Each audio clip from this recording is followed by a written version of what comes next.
이낙연이라는 인물이 있습니다. 말빨이 빵빵하여 내공이 있는 사람이라 생각했었습니다. 검찰개혁에 대해 그다지 큰 목소리를 내지 않는 것은 입이 무거워서라고 생각했었습니다. 입이 무겁다는 것은 그만큼 책임을 질 줄 안다는 뜻일 수도 있거든요.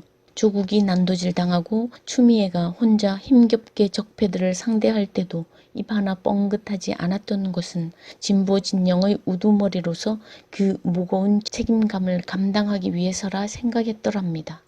그래서 대통령 후보감으로 마음에 품고 믿어왔었고 또 기다려왔었지요. 말없는 묵직함이 신뢰가 갔었고 쉽게 끌어오르지 않는 심성이 뚝배기 같아 정감이 갔었지요. 이낙연과 이재명 사이에서 지금으로선 제3의 선택의 길이 보이지 않으니 늘상 망설이고 있었지요. 하지만 언젠가부터 지지자들이 조금씩 당신의 정체를 알아가고 있더군요. 묵직한 것이 아니라 그저 쇳덩어리처럼 한자리에 있어 녹이 쓴 애물단지가 되어버린 것 같네요. 이젠 이재명의 지니까 똥줄이 탔나요? 집토끼는 집을 떠나지 않을 테니 이젠 서서히 산토끼나 잡으러 갈까? 그래서 욕심이 났나요? 그럼 다시 후보 1등으로 오를 거라 생각했나요? 당신이 국회의원도 4번이나 하고 청와대에서 일도 해보고 그래서 정치를 좀 아는 사람인 줄 알았더니 그게 아니군요. 대한민국에서 민주진영의 대통령 후보가 당신 혼자가 아닐진데 제1차 관문을 어떻게 통과하려고 그러십니까? 지지자들 중에서 1인자를 뽑는 경선이란 제1차 관문 말입니다. 그때까진 부러진 입 아닥하고 윤석열 탄핵과 검찰개혁과 폐지를 부러지져도 1등을 할까 말까 할 판에 미리부터 중도를 잡겠다고 국민통합 협치 같은 소리하고 자빠졌나요? 지금 대한민국의 정신이 제대로 박힌 사람들은 이중구로 너무나 힘듭니다. 대한민국 70년의 적폐, 한반도 220년의 적폐들과 싸우는 것도 이렇게 힘든데 코로나까지 겹쳐 우리의 일상을 허물고 있습니다. 그런 민초들에게 위로는 못할 망정 탄핵을 외치는 깨시민들 앞에서 감히 사면을 입에 담습니까?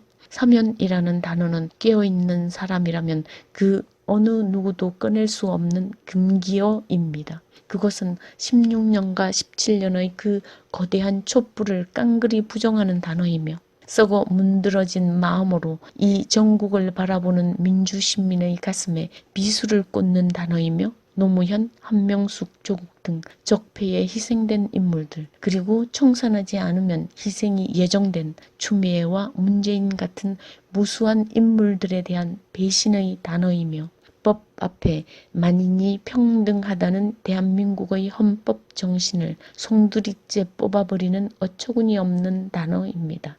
그런데 당신은 너무나 자랑스럽게 그리고 그렇게나 쉽게 사면이란 말을 꺼낼 수 있는 사람이었군요. 당신이 그런 인물이라는 것을 이제라도 알게 되어 너무나 다행입니다. 민주당은 아무래도 한 번 더 분열을 해야 할 것 같습니다. 윤석열과 적폐 세력에 대한 시각으로 갈라지는 모든 것은 갈라져야 합니다. 우리가 별 볼 일 없다고 치부한 정의당마저 이낙연의 사면 발언을 비판하고 있군요. 지금 현재 대한민국의 시대 정신이 무엇인가요? 검찰개혁, 나아가 검찰 폐지와 적폐 청산 아닙니까? 며칠 전 민주당 신진 의원들은 검찰청을 기소청과 공소청으로 분리하는 것을 기조로 한 대한민국 적폐 청산의 청사진을 제출했었습니다. 오랜만에 청량감이 확 밀려오는 말이었지만 그래도 가슴 한구석에선 불안한 마음 떨칠 수가 없었지요. 왜 그럴까요? 그건 민주당의 당신 같은 협치주의자, 좋은 게 좋지 않느냐는 적당주의자가 중진이란 이름으로 떡하니 버티고 있기 때문이지요. 민주당 안에는 지금 색깔이 다른 사람들이 너무 많이 마구잡이로 섞여 있습니다. 협치는 자신과 뜻이 맞는 사람들과 하는 것이 협치입니다. 이낙연 씨, 당신이 말하는 협치는 정강훈에게 가서 외치십시오. 죄 없다고 면죄부를 받은 사람인데 윤석열만큼이나 기고만장하여 3.1절 대규모 집회를 예고하고 있지 않습니까? 협치는 박근혜 석방을 주구장창 외치는 박사모 할배 할매들 앞에서 하십시오. 이낙연은 도대체 어떻게 정치에 입문하게 되었나요? 김대중 사면 복권 건으로 취재하던 중 그분을 알게 되었고 그분의 오랜 권유로 마침내 입문하게 되었죠. 김대중은 누구인가요? 우리 진영의 진정한 아버지 아닌가요? 그가 이루어낸 수많은 업적들을 우린 분명 기억하고 소중히 생각하고 있지만 그분은 동시에 김영삼과 작당하여 전두환과 노태우를 사면한 역사의 죄인이기도 합니다. 제가 아무리 김대중을 존경한다 하더라도 이 부분만은 절대로 용서할 수가 없습니다. 김대중은 저의 마음속엔 애증이 교차하는 불가사의한 인물입니다. 이낙연이 자신의 스승에게 배운 것이 겨우 이것인가요? 새해 첫날의 일성이 이명박근혜 사면을 문재인 대통령에게 권유하겠다고 하니 미쳐도 아주 단단히 미쳤나 봅니다.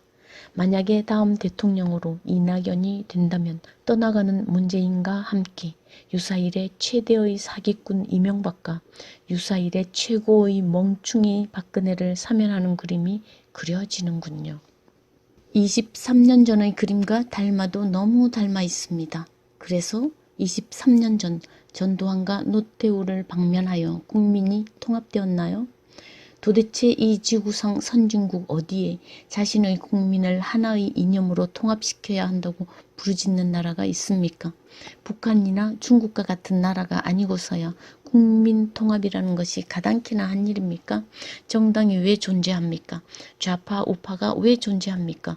진보다 보수다 정치 이념이 왜 존재합니까? 인간이기에 생각이 있고 생각이 있기에 갈라지는 것이고 갈라지기에 끼리끼리 모이는 파당이 생기는 것 아닙니까? 더 나은 사회를 만들자고 주장하기 위하여 모여들어 만들어내는 인간사의 대표적인 마당이 정치판 아닙니까? 인문학에 대한 해박한 지식이 있는 줄만 알았더니 이낙연, 당신은 그런 기본적인 인류의 역사도 모른단 말입니까? 국민을 하나의 생각으로 묶어놓겠다는 생각을 할 수 있는 당신은 정말로 멍충이란 말입니까? 2차 대전 나치의 추종자와 잔당들을 그렇게 철저하게 청소를 한 프랑스라는 나라마저 국민 통합이란 있을 수 없습니다. 이민자에 대한 정책으로 서로 갈라지고 복지에 대한 생각이 달라서 서로 으르렁거릴 때도 있습니다. 우익이 판을 치는 일본마저도 국민이 통합되기란 불가능합니다. 그것은 국민이라는 공동체를 구성하는 최소한의 원소가 인간이기 때문입니다. 누가 누구를 모두 모아놓고 한 통 속에 통합시킨다고 설쳐됩니까? 그런데 당신이 아무리 사면을 외쳐도 대한민국 최고의 권력 윤석열이 떡대처럼 버티고 있는 한 그런 기적은 일어나지 않을 것입니다. 이명박근혜를 사면하려면 무엇보다도 먼저 이 윤석열이란 쓰레기를 치워야 하거든요. 아니면 반대로 치울 수 없는 쓰레기이기에 그의 허락을 받아야 하는 사안이거든요. 윤석열이 나는 대통령도 만들고 대통령을 감옥에도 쳐넣을 수 있다며 저렇게 기고만장한데 그가 버티고 있는 한 그의 허락 없인 아무것도 할 수가 없거든요. 이명박근혜를 감옥에 쳐넣은 사람이 윤석열 자신이라고 저렇게 떠벌리고 다니는데 그를 놔두고 어떻게 혼자 행동을 할 수가 있겠습니까? 그는 지금 문재인도 감옥에 쳐넣을 수 있다는 것을 온몸으로 표현하고 있지 않습니까? 추미애의 감옥행을 위해 그들은 이미 사전 작업에 들어갔습니다. 다시 아들 문제를 꺼내지 않는지요. 정경심을 감옥에 보낸 그들이 조국과 추미애의 죄상을 창조하는 신의 영역을 만들지 못할 것 같습니까? 표창장 하나로 온 나라를 들쑤셔서 무고한 사람을 감옥으로 보냈는데 사안이 더 크다고 할 수 있을 군대 문제라고 무사하게 넘어갈 수 있을까요? 우리는 저들의 법 기술이 어디까지 왔는지 똑똑히 목격하고 있습니다. 그래서 이낙연 씨, 윤석열한테 허락은 받았나요? 사면 발언을 할 테니 나 이낙연은 건들지 말라고 저 적폐의 수괴와 무슨 작당이라도 한 건가요? 하지만 이낙연 씨가 저는 너무나 고맙습니다. 지금까지 누구를 지지할지 상당히 고민했었는데 그 고민을 2021년의 새해 벽두부터 해소해 주시니 그저 고마울 뿐입니다. 사면이란 금기어를 자랑스럽게 표현하는 당신이니 앞으로 천지가 개벽이 되어도 당신을 지지할 일은 없을 것입니다. 제게 선택이라는 마음의 짐을 하나 덜어주시니 그저 고마울 뿐입니다. 몰빵론 신봉자에게 질문 몇 개 던지는 것으로 이 글을 마치고자 합니다. 180석을 만들어주면 일사천리로 적폐청산이 되고 단시간 내에 검찰이 개혁될 것이라고 정말로 믿었는지요. 개헌 빼고는 다 할 수 있다는 이 사기성 짙은 말을 정말로 믿었는지요. 이제는 하나의 정당에 너무 과한 힘이 주어지면 반드시 현실에 안주하게 된다는 것을 알 때가 되지 않았는지요. 앞으로는 작은 당이 클 수 있도록 힘을 분산해서 부여해 주십시오. 절대로 몰빵만은 하지 마십시오. 민주당은 분리되어야 합니다. 적폐 세력과의 협치와 국민 통합을 주장하는 노론당, 그리고 검찰 권력의 축소와 분산과 폐지를 비롯한 검찰 개혁의 청사진을 위해 질주하는 소론당으로 말입니다. 그리고 민주시민은 민주당의 그런 분열에 너무 겁을 먹지 마십시오. 같은 진영에 숨어있는 밀정이나 좋은 식물의 영양분을 빨아먹는 잡초 같은 분자들은 뿌리채 뽑아내야 합니다. 똥파리다, 갈라치기다 외치며 지레 겁부터 먹고 분열을 막고자 기를 쓰는 일은 하지 마십시오. 아무리 몸을 담고 있는 것이 달라도 뜻이 맞는 사람들과는 반드시 뚫뚫 뭉치게 되어 있습니다. 그것은 자기가 속한 가족이 있지만 내 분신과도 같은 친구들이 있어 함께 시간을 보내는 것과 같습니다. 친구를 좋아한다고 가족이 배신당하는 것은 절대로 아니니까요. 소론당은 열린당과 정의당과 협치만 하면 됩니다. 적어도 적폐 청산과 검찰 폐지라는 공동의 이익 앞에서는 말입니다.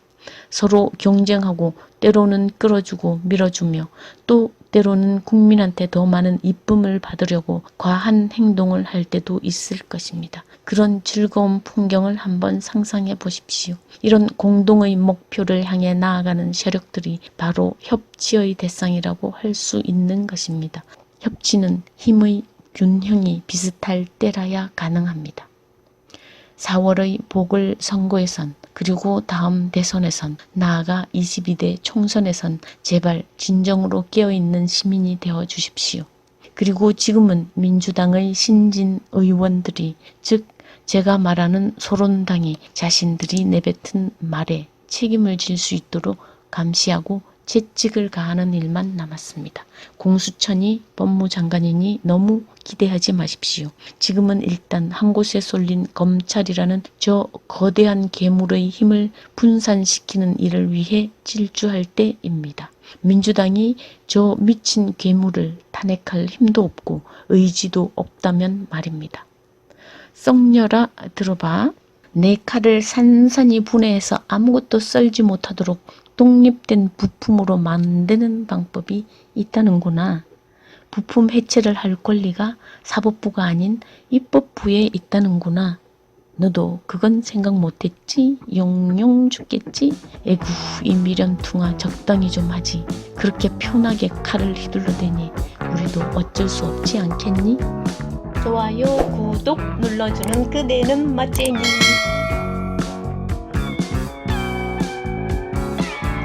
여러분의 국가의 띠띠부리였습니다. 감사합니다.